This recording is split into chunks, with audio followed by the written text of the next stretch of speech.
Welcome back to Michaela Up Life. My name is Amber and today we are in the living room and we'll be going over stitches, or we'll be going over squares 37 through 40. So to start, I referred back to my old video where I paused and counted all the squares, and I found that I need to do 56 squares to complete this blanket. So this brings me through 40. So I have, what, 16 more squares to go? So 4 more update videos, and then the joy of learning how to join all this together into a blanket. So we're nearing the end. Now, challenges with nearing the end is finding new stitches to learn. And this brought up a huge topic for me of what is the difference between a stitch and a pattern, and people are saying it's a stitch, but it's actually a pattern, and trying to make that distinction in my mind.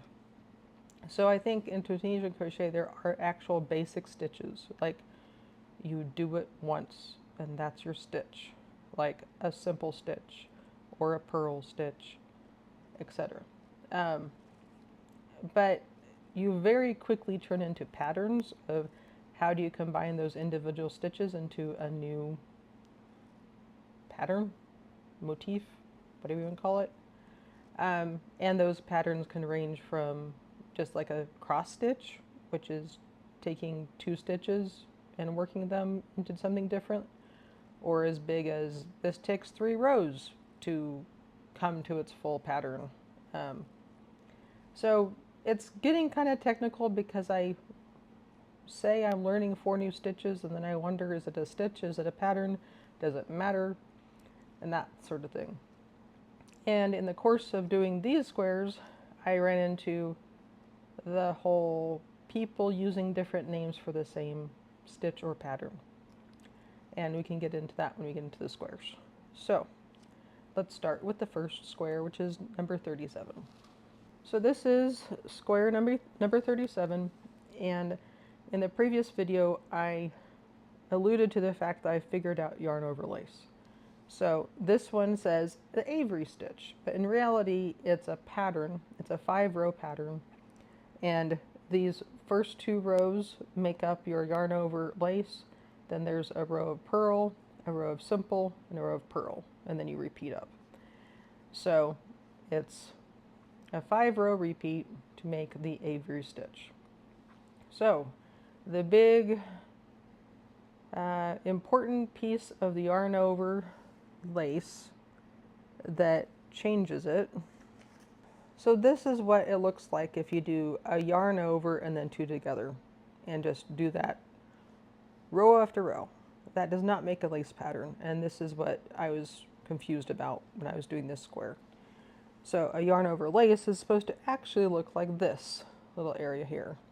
It's wholly, it's not stacked and vertical like this. It has kind of a more left to right motion to the fabric. And the simple explanation that changes from this to this is the rows are alternating. So in this row you start with a 2 together stitch, and the next row you start with a yarn over and then the 2 together stitch. So here you'd have your stitch and you'd end with a yarn over. Here you start with the yarn over and you end with a stitch. There's no extra yarn over here. So that's the big difference. I hope that makes sense. If I'll have the tutorial for the Avery stitch linked below, and she very clearly talks about, she doesn't call this a yarn over lace, but that's what it is. But she very clearly shows the whole alternating part of it, where one you're skipping and one you're not, when you're using a yarn over, and so forth and so on. So that is square number 37, which brought me clarity, but also brought me confusion about, is it a stitch, is it a pattern, and all that fun stuff. So moving forward, in square number 38 is called the Jacob's ladder, And once again, I would not consider this a new stitch, I'd consider this a pattern. For the Jacob's Ladder pattern, you have full stitches, full stitch, simple stitch. So you have this vertical V happening and then the horizontal. And in this area, I tried something different. I said, wouldn't it make more sense for a ladder to have your lines going this way for the ladder rungs? And so I did a couple lines of purl, and as you can see, it does not look like the same pattern. Well, obviously it's not the same pattern, but it's not as clear. I think the original pattern is better for that motif. So this was Jacob's Ladder, and it was pretty straightforward, but once again, it's not a new stitch, it's a pattern. Square number 39, I would consider actually a new stitch. It is a knit stitch with a chain 1 on top, and then you can move over, knit stitch, chain 1 on top, knit stitch, chain 1 on top. So it creates this sort of extended stitch,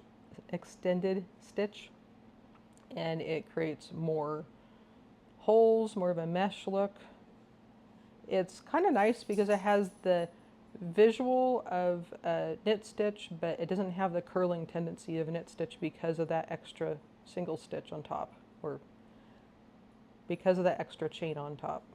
So it's a much more relaxed fabric. It's a much thinner fabric. It's not as dense as Tunisian crochet can be. So this was enjoyable, and it was exciting to see that I was actually learning a new stitch rather than just a pattern. So this is number 39. This poor square got worked over so many times, I can't say how many times, because I started learning one. It was called the,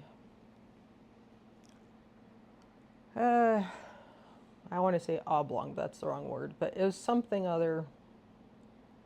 It was based on the cross stitch. So you have your cross stitch, and you, rather than having the cross stitch stacked, you would have them alternating, because like every other row you put a simple stitch in the beginning, and so it staggers it, and so then it creates your diagonal lines throughout. And it was a very interesting pattern. I thought it was cool, but I worked that square 2 or 3 times, and it kept getting so tiny, because whenever you do the crossed stitch or any lines going diagonally, it shrinks the whole fabric up, and I could not for the life of me get it to be relaxed enough or big enough to be a square of my blanket.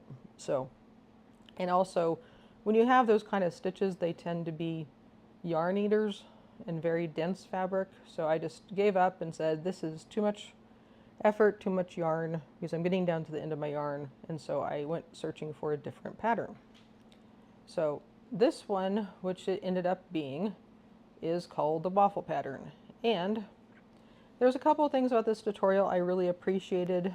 She reviewed the fact that if you have a pattern like this that likes to curl, when you're starting it, it is helpful to do 1 row of purl stitches to help relax the edge. And so that's what I did here. And that was a nice refresher and a reminder, just in general.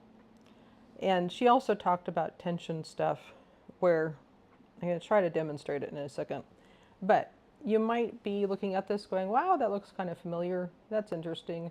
So this brought up the whole issue of naming that really threw me for a loop for a couple days, because she called this a waffle stitch. I was like, this looks really familiar.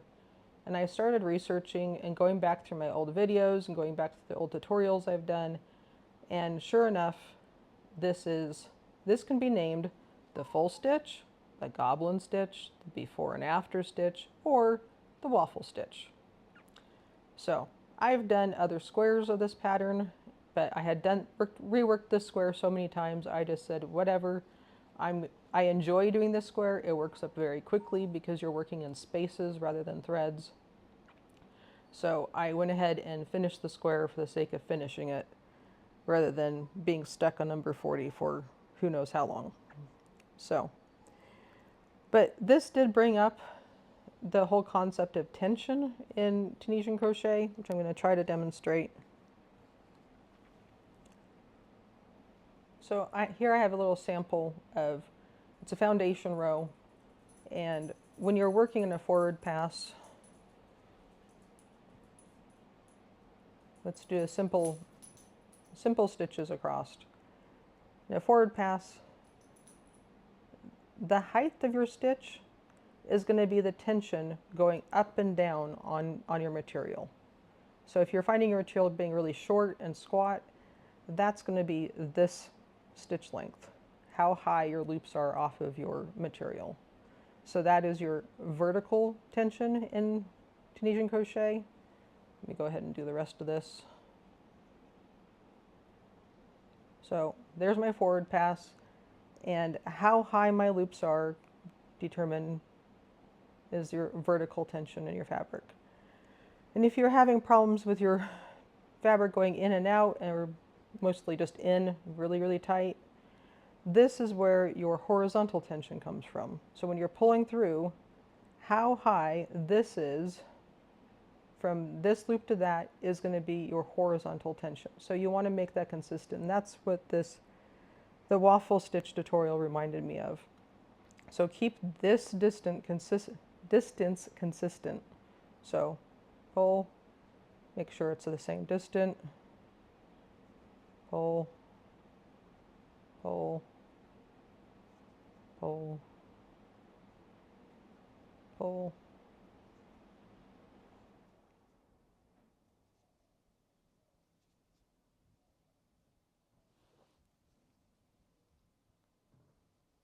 So now I have a loose top.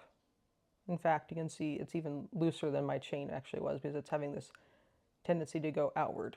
So let me do that again and just do a tighter top, and you can see the difference. Because I have a tendency to have very tight work and really tight tension, and understanding where that tension is coming from is helpful.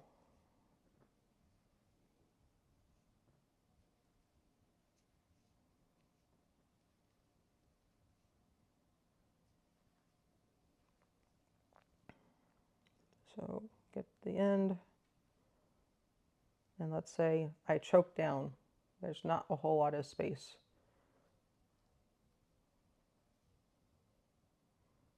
In fact, it's so tight I can barely get my hook through it.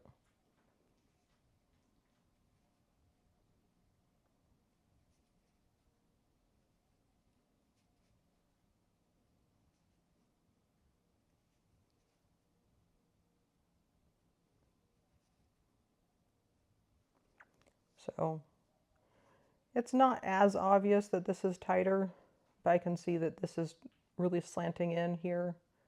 This is really going inward, so that would make a much tighter row. So hopefully that helps somebody. Your height of your loops going on your forward pass determines your vertical tension. The heights of your loops going on your return pass determines your horizontal tension. So this continues to be quite the adventure, learning all these different stitches and patterns, and I hope that you're enjoying it, or if nothing else, you can hang out with me as I enjoy it and learn the different technicalities of all this. It's nice to see the end of the project. Not that I want the project to end, but just knowing how far I am along it is helpful. It'll be interesting to see how many actual true stitches I can learn. I'm not going to keep myself to it and say I can only do stitches, I can't do patterns, but I am curious to see if there's how many more truly unique stitches themselves there are. But this is the fun of learning on YouTube and hunting and pecking through everybody else's videos. And as usual, all the tutorials I'm using to learn these things will be linked below if you're curious or interested in following them as well. If you're interested in more crocheting content, the playlist will be linked at the end of this video. Until next time, I hope you have a wonderful day, and feel free to like and subscribe. Bye!